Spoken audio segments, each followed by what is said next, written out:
So hello hello hello hello students, क्या हाल चाल। I hope सब मस्त होंगे, जबरदस्त होंगे। मैं अंकित भार्गव आप लोगों के लिए आज एक अमेजिंग वीडियो लेकर आ चुका हूँ। सीए फाउंडेशन के स्टूडेंट्स की है ना, मेरे पास में क्वेरीज आ रही थी कि भैया हमें है ना ये बताओ कि टॉपर्स कैसे है ना इतने अच्छे मार्क्स स्कोर कर लेते हैं अपने आंसर शीट के अंदर, बहुत अच्छा प्रेजेंटेशन करके, बहुत अच्छा आंसर्स लिखकर। तो मैंने सोचा कि आज है ना एक है ना मैं जो सी फाउंडेशन का जो टॉपर है, जो कि बहुत अच्छे मार्क्स जिसने स्कोर करे अराउंड अकाउंट्स के अंदर, उसने 81 मार्क्स स्कोर करे, जो कि अपने आप के अंदर बहुत अच्छी बात है और बहुत बड़ी बात है, क्योंकि हर कोई स्कोर नहीं कर पाता। तो वो व्यक्ति कैसे 81 मार्क्स स्कोर कराए, तो उसकी आज अपन है ना सर्टिफाइड जो कॉपी है आईसीआई की, वो अच्छे से एनालिसिस करेंगे, डीप एनालिसिस करेंगे, और उसके बाद में मैं आपको बताऊंगा कि कंक्लूजन पॉइंट बताऊंगा कि आप आंसर फ्रेमिंग के अंदर या आप जब आंसर लिखेंगे अपनी आंसर शीट के अंदर, तो कौन कौन से पॉइंट आप ध्यान रख सकते हो जिससे कि आपको कुछ भी प्रॉब्लम ना आए और आपका प्रेजेंटेशन अपनी आंसर शीट के अंदर बहुत अच्छा हो और आप बहुत अच्छे मार्क्स है ना स्कोर कर सको। सबसे पहले सर्टिफाइड कॉफी है, उसका डीप एनालिसिस करवाऊंगा। उसके बाद में मैंने कुछ आप लोगों के लिए कंक्लूजन पॉइंट रेडी करे हैं, वो मैं आपको लास्ट में बताऊंगा, और उसको देखकर आपको बहुत अच्छा कॉन्फिडेंस आ जाएगा और बहुत अच्छी आपको लर्निंग मिल जाएगी कि किस तरीके से आप अपने आंसर शीट के अंदर मेन एग्जाम के अंदर वो पॉइंट्स को ध्यान में रख के अपने आंसर्स को फ्रेम कर सकते हो, जिससे कि आप बहुत अच्छे मार्क्स स्कोर कर सको। ठीक है, तो देखो सबसे पहले आपको ना जनरली जो आपके जो क्वेश्चन होता है अकाउंट्स के अंदर, तो फर्स्ट क्वेश्चन के अंदर आपके जनरली ट्रू एंड फॉल्स आते हैं। ठीक है, जरूरी नहीं है कि आप स्टार्टिंग के क्वेश्चन ही पिकअप करो, आप लास्ट से भी कोई क्वेश्चन कर सकते हो या बीच में से भी कोई अटेम्प्ट कर स्टार्टिंग में अटेम्प्ट कर सकते हो, बट मेक श्योर दैट कि आप जो फर्स्ट जो क्वेश्चन कर रहे हो, जो आप क्वेश्चन जो भी आप है ना अटेम्प्ट करोगे, जिसका आप सोल्यूशन स्टार्टिंग में करोगे, उसके रिगार्डिंग आपको अच्छे से सोल्यूशन आना, जिससे क्या होगा कि आप अच्छा प्रेजेंटेशन दोगे, आप अच्छे आंसर्स दोगे एग्जामिनर को, तो वहां पे ना थोड़ा इंप्रेशन होता है, वो अच्छा पड़ता है। ठीक है, तो यदि आपको फर्स्ट आंसर आपने अच्छे से करा, अच्छे से फ्रेम करा, अच्छे से प्रेजेंट करा, अच्छे से राइट करा, करेक्ट आंसर करा है, तो फिर आपके आगे की जो आंसर्स होंगे उसके लिए आपको खुद को भी कॉन्फिडेंस आ जाएगा और एग्जामिनर को भी ये लगेगा कि हाँ यार स्टूडेंट्स को बहुत सारी चीजें अच्छे से आती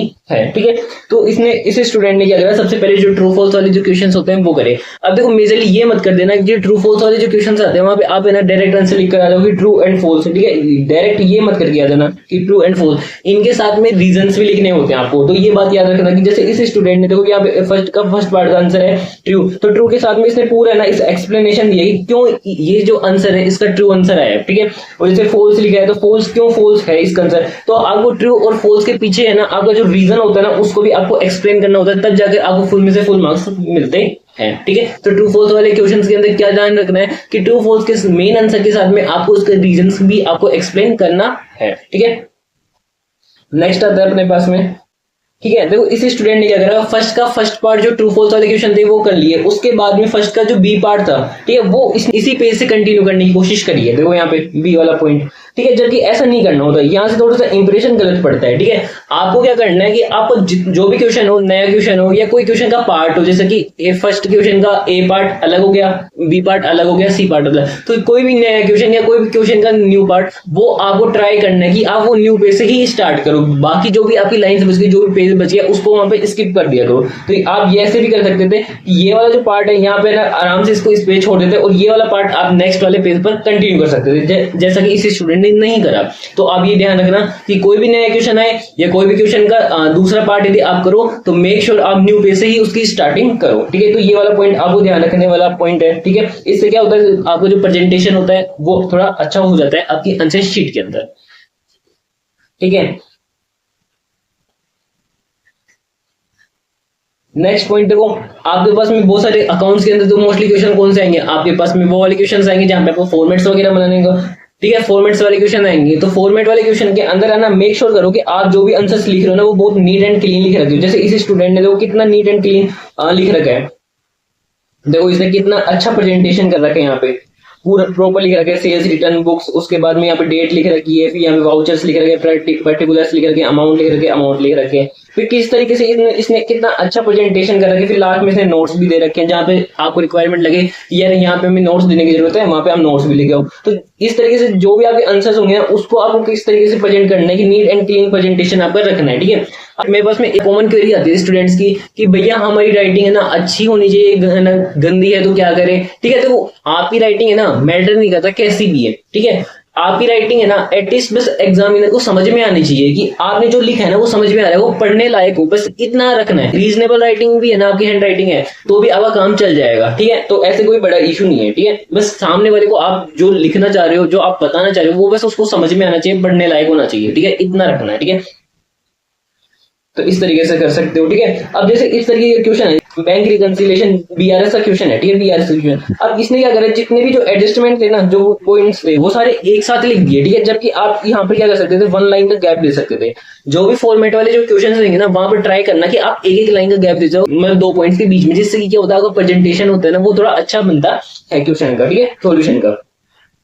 तो आप ये ट्राई करना कि हर जो फॉर्मेट वाले जो क्वेश्चंस हो, उनके अंदर आप दो पॉइंट्स के अंदर एक एक लाइन का गैप दो, जिससे कि आपका प्रेजेंटेशन अच्छा रहता है, ठीक है।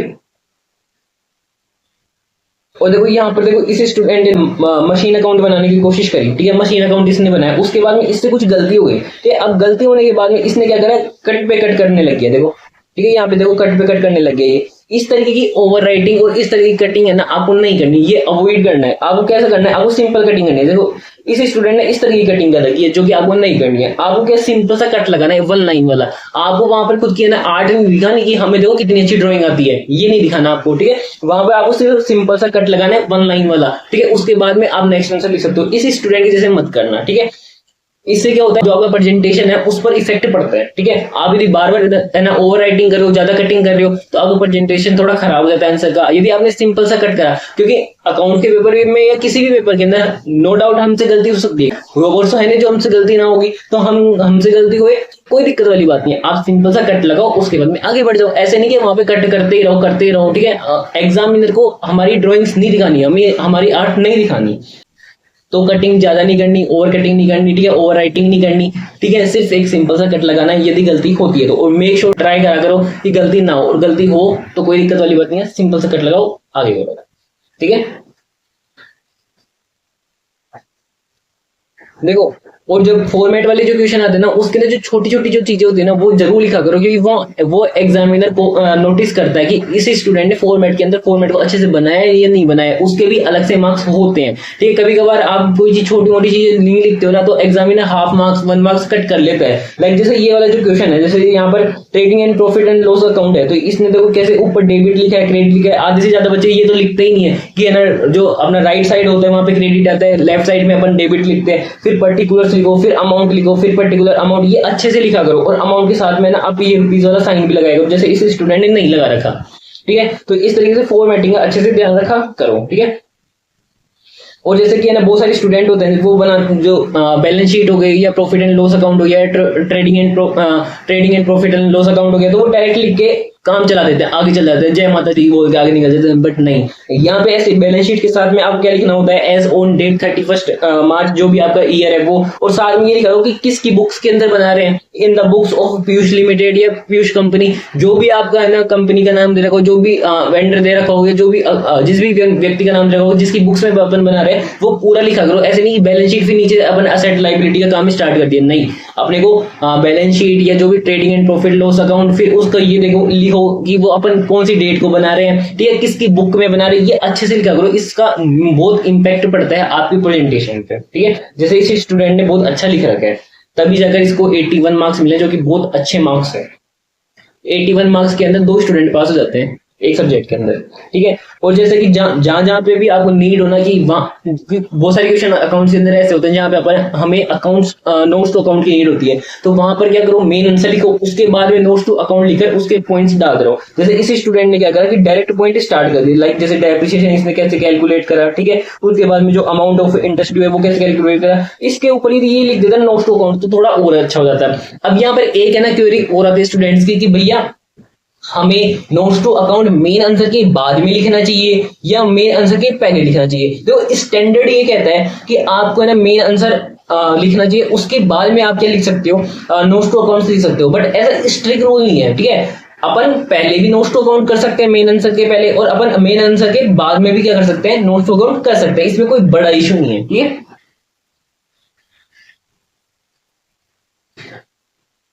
और जब इस तरह के क्वेश्चन आते हैं ना जहाँ पे अकाउंट्स, जैसे कि अकाउंट वाले क्वेश्चन हो गए, फॉर्मेट वाले क्वेश्चन हो गए, तो वहां मेक श्योर करो कि आप वन वन लाइन का गैप दे रहे हो। देखो इस स्टूडेंट ने अच्छा करा है, बट यहाँ पर इस चीज, जैसे रिवैल्यूएशन अकाउंट है ये, ठीक है, ये रिवैल्यूएशन अकाउंट है, ये है ना पार्टनर्स कैपिटल अकाउंट है, यदि यहाँ पर ये एक एक लाइन का गैप दे देता ना तो इसका प्रेजेंटेशन और अच्छा लगता। ठीक है, तो मेक श्योर करो जो फॉर्मेट वाले जो क्वेश्चन होते हैं या जो भी क्वेश्चन हो ना, उसके अंदर एक एक दो दो लाइन का गैप देते चलो, जिससे कि अच्छा लगता है। ठीक है, एग्जामिनर को आपका प्रेजेंटेशन भी अच्छा रहता है, खुला खुला दिखता है। ठीक है, तो give one line space in format question. ठीक है, तो ये कुछ पॉइंट्स हैं जो कि आपको ध्यान रखने चाहिए अकाउंट्स के पेपर के अंदर। ठीक है, और जैसे जनरल एंट्रीज होती है, ठीक है, यहाँ पे मैं बता देता हूँ जनरल एंट्रीज का। जैसे बहुत सारे स्टूडेंट का है ना, मेरे पास में ये भी क्वेरी आती है कि भैया हमें अकाउंट्स के जो क्वेश्चन आते हैं जहाँ पे जनरल एंट्रीज होती है, वहां पे नरेशन लिखना चाहिए, नहीं लिखना चाहिए, क्या कितना लिखना चाहिए। देखो अब मैं मेन स्टैंडर्ड ये कहता है कि जनरल एंट्री यदि आप कर रहे हो ना तो उसका नरेशन होना चाहिए। ठीक है, बट मैं ये बोलता हूँ कि अकाउंट्स का पेपर है ना लेंथी बहुत आता है। ठीक है, तो आप ये करा करो, सबसे पहले जनरल एंट्रीज कर लिया करो, और जो नरेशन होती है ना उसकी दो दो तीन तीन लाइनें छोड़ दिया करो। ठीक है, वो आप कब करा करो, जब आपका पूरा पेपर कंप्लीट हो जाए। पूरा पेपर कंप्लीट होने के बाद में जो लास्ट के जो 10-15 मिनट बचते हैं उसके अंदर आप ये कर सकते हो, नरेशन लिख सकते हो। स्टार्टिंग में लिखने बैठोगे तो आपको जो मेजर टाइम है वो नरेशन के अंदर ही चल जाएगा और आपको पूरा पेपर अटेंड नहीं हो पाएगा। और नरेशन कितना लिखना चाहिए, देखो नरेशन लिखने के लिए ना आपको वहां पर पूरा ज्ञान नहीं देना है कि नरेशन लिखने के लिए आपको सिर्फ एक लाइन लिखनी है या दो लाइन लिखनी है, इससे ज्यादा कोई लिखने की जरूरत नहीं है, अदरवाइज आपका टाइम यही कंज्यूम हो जाएगा, आप पूरा पेपर अटेंड भी नहीं कर पाओगे। ठीक है,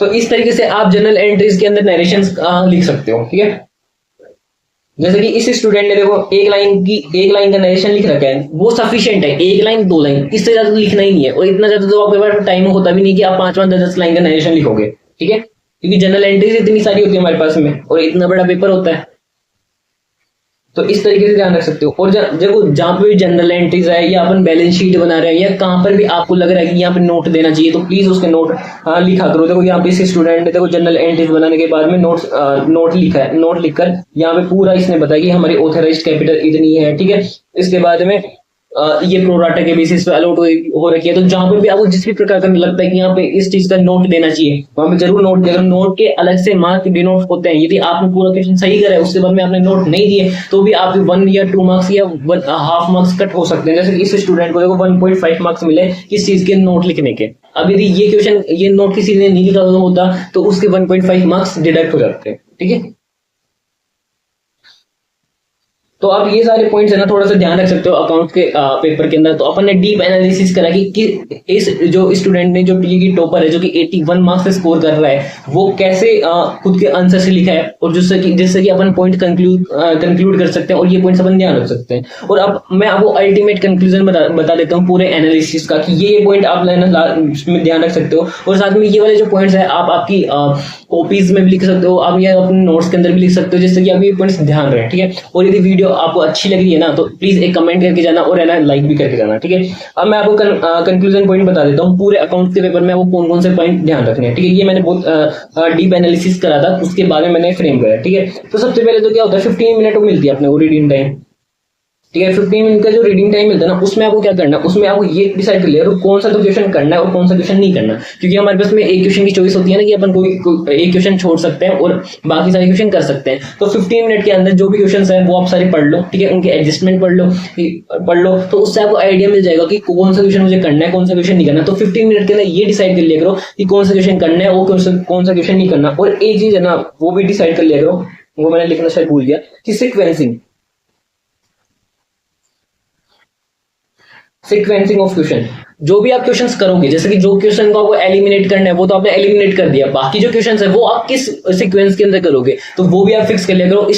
ट्राई ये करना कि स्टार्टिंग के अंदर वो क्वेश्चन करो जो आपको बहुत अच्छे से आते हैं और उसके बाद में उस तरीके से आप इस सीक्वेंस रख सकते हो। और वो सीक्वेंस है ना आप छोटा सा ना पेंसिल से उस क्वेश्चन पर्टिकुलर क्वेश्चन के आगे लिख सकते हो, जिससे कि आपको पता लग जाए कि ये क्वेश्चन को फर्स्ट नंबर पे करना है, ये सेकंड नंबर पे करना है, ये थर्ड नंबर पे करना है। तो इस तरीके से आप सीक्वेंसिंग में फिक्स कर सकते हो। तो आपको जो 15 मिनट का जो रीडिंग टाइम मिलेगा वहां पर क्या करना है, दो काम करने हैं। क्या क्या, एक तो आपको कौन सा क्वेश्चन करना है, कौन सा क्वेश्चन नहीं करना, ये डिसाइड कर लेना। दूसरा काम कौन सा करना है कि आपको सीक्वेंसिंग फिक्स कर लेनी है कि कौन से क्वेश्चन हमें किस सीक्वेंस के अंदर करना है। ठीक है, नेक्स्ट आता है कि जो ट्रू फॉल्स वाले जो क्वेश्चन होते हैं ठीक है, कौन से जो ट्रू फॉल्स वाले जो क्वेश्चन होते हैं ना, उसके अंदर हमें क्या ट्राई करना है कि हमें यही लिखना है कि जो ट्रू फॉल्स के साथ में उनका जो पीछे का जो रीजन है जिसके कारण वो ट्रू है पर्टिकुलर क्वेश्चन, ये पर्टिकुलर पॉइंट, ये जो पर्टिकुलर पॉइंट जो फॉल्स है, तो उसके पीछे का जो रीजन है वो भी हमें एक्सप्लेन करना है, तभी जाके हमें फुल में से फुल मार्क्स मिलेंगे। ठीक है, उसके बाद में start each and every solution of question और सब part of the question from the new page. हमें हर नया क्वेश्चन या हर सब किसी भी क्वेश्चन का न्यू पार्ट जो है या सब पार्ट है वो हमें स्टार्ट कहाँ से करना है, न्यू पार्ट से करना है, न्यू पेज से करना है। ठीक है, और नरेशन राइट करना है, पर नरेशन जनरल एंट्रीज के नरेशन राइट करने हैं, बट कब करने हैं, लास्ट में, जब लास्ट में हमारे पास में टाइम बच रहा है तब करना है। और कितना करना है, सिर्फ 1-2 लाइन का करना है। ठीक है, ज्यादा लाइन्स के नहीं करना है। ठीक है, यू कैन रेफर और जो नोट्स टू अकाउंट होते हैं ना, वो मैंने बताया अभी थोड़ी देर पहले भी कि notes to account main answer से पहले भी कर सकते हो, बाद में भी कर सकते हो। ठीक है, जरूरी नहीं है आप स्टैंडर्ड के थ्रू चलो यहाँ पर इस पर्टिकुलर पॉइंट के लिए। ठीक है, और अब है ना जो शॉर्ट फॉर्म्स होते हैं ना, बहुत बार हम है ना अकाउंट्स के अंदर जब रफ वर्क करते रहते हैं, क्वेश्चन ड्यूरेशन के अंदर जब हम अकाउंट से क्वेश्चन सोल्व करते रहते हैं, तो हम बहुत सारी जगह है ना हम क्या करते हैं कि हम शॉर्ट फॉर्म्स यूज करते हैं। ठीक है, तो वो शॉर्ट फॉर्म रफ वर्क में लिखते रहते हैं, तो हमारी हैबिट बन जाती है। और मेन आंसर में भी जो मेन पेपर होता है उसमें भी हम ये लिख के जाते हैं शॉर्ट फॉर्म, तो वो नहीं करना, अवॉइड करना है शॉर्ट फॉर्म को। हमारे को लॉन्ग फॉर्म ही चलना है। जैसे कि लैंड एंड बिल्डिंग को अपन जनरली क्या लिख देते हैं, एल एंड बी करके लिख देते हैं, तो नहीं, लैंड एंड बिल्डिंग पूरा लिखना है। ठीक है, प्लांट एंड मशीनरी को अपन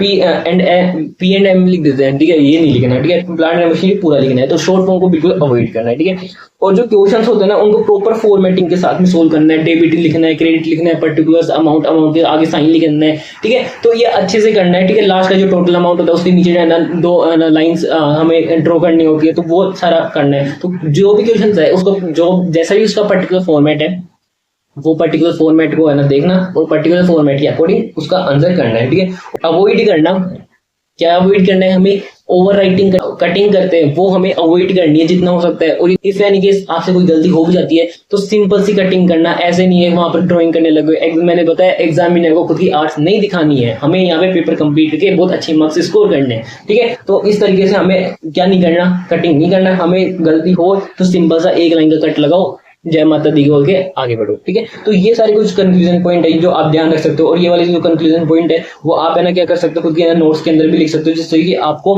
ये पॉइंट्स ध्यान रहे, जिससे कि आप अपने एग्जाम के अंदर ये गलतियां ना करो। और ये पॉइंट्स ध्यान रखकर आप है ना आपके आंसर से ड्रॉ करो और उसके बाद में आप बहुत अच्छे मार्क्स स्कोर करो। तो आई होप मैं जितना डीप एनालिसिस करके ला सकता था आप लोगों के लिए वो करके लाया, साथ में कंक्लूजन पॉइंट भी बता दिया। यदि आपने ये वीडियो यहाँ तक देखी और यदि अच्छी लगी है तो प्लीज एक कमेंट करके जाना कि आपको ये वीडियो कैसी लगी और आपको नेक्स्ट वीडियो कौन से टॉपिक पे चाहिए वो भी मेरे को है ना कमेंट बॉक्स में बता के जाना। ठीक है, और यदि आपको बहुत अच्छी लगी ये वीडियो, अपने दोस्तों के साथ में ये वीडियो शेयर भी कर सकते हैं और अपना जो यूट्यूब चैनल है वो सब्सक्राइब कर सकते हैं। यदि आपको इस तरीके की यूजफुल वीडियो अपने अटेम्प्ट के लिए चाहिए जो कि आपको एग्जाम के लिए बहुत हेल्पफुल रहने वाली है, जिससे कि आप बहुत अच्छा मार्क्स स्कोर कर सको। So all the best from my side, thank you so much.